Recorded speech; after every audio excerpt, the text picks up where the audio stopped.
Hello everyone. I hope you all are doing well today. The topic of our discussion is my morning routine for optimal health and energy.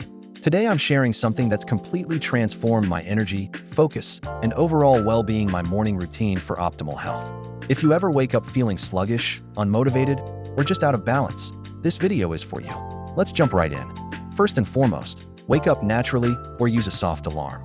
Well, I try to wake up between 6 and 6:30 a.m., depending on the day. Instead of a blaring alarm, I use a gentle sound or sunrise alarm clock to avoid that immediate cortisol spike. Waking up calmly sets the tone for the entire day. No rush, no stress. Secondly, prioritize hydration. The first thing you should do after waking up is to drink some water. After 7 to 8 hours of sleep, your body is dehydrated, and that alone can cause fatigue, headaches, and brain fog. I drink a big glass of room temperature water with a squeeze of lemon. Sometimes I add a pinch of pink salt for electrolytes. It's a small step with a big impact. Thirdly, get some sunlight and move around. I get sunlight on my skin and in my eyes within the first 30 minutes of waking up. This helps regulate your circadian rhythm, boosts vitamin D, and increases alertness naturally. Even if it's cloudy, I try to get outside or at least open all the blinds. If I have time, I'll take a short walk or do some light stretching, just 5 to 10 minutes to wake up my body. Number 4, 5 minutes of mindfulness. I always include some kind of mindfulness practice. For instance, you could try sitting quietly, meditating, journaling, or taking deep breaths.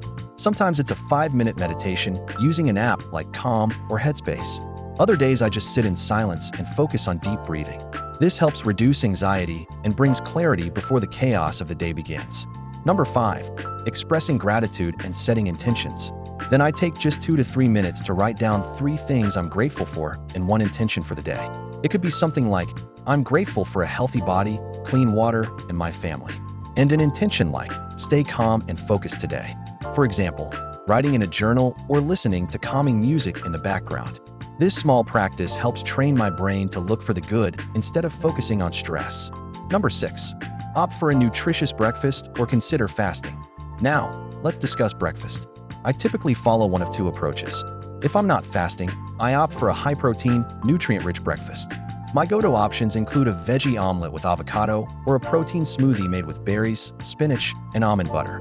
On the other hand, if I'm doing intermittent fasting, usually 16:8, I skip breakfast but still enjoy a warm herbal tea or black coffee to ease into the day. The key is to listen to your body's cues. Some days, it requires fuel, while others may benefit from a rest. Lastly, quick planning or to-do list. I quickly list my top 3 priorities for the day, not a lengthy to-do list, but rather the most important tasks I want to accomplish. This approach helps me stay productive without feeling overwhelmed. I use a physical planner or simply a sticky note on my desk to organize my priorities. Smiling and ready for the day, whether you're leaving the house or sitting at a desk, here's my full morning routine for optimal health and energy. It typically takes 45 minutes to an hour, but honestly, even just 15 minutes can make a significant difference if you're short on time. It's not about being flawless. It's about being intentional about how you begin your day. If you found this helpful, please hit that like button and subscribe for more health and wellness content. Leave a comment below. What's one non-negotiable in your morning routine? I'd love to hear from you. Thank you so much for watching, and I'll see you in the next video. Stay healthy and energized.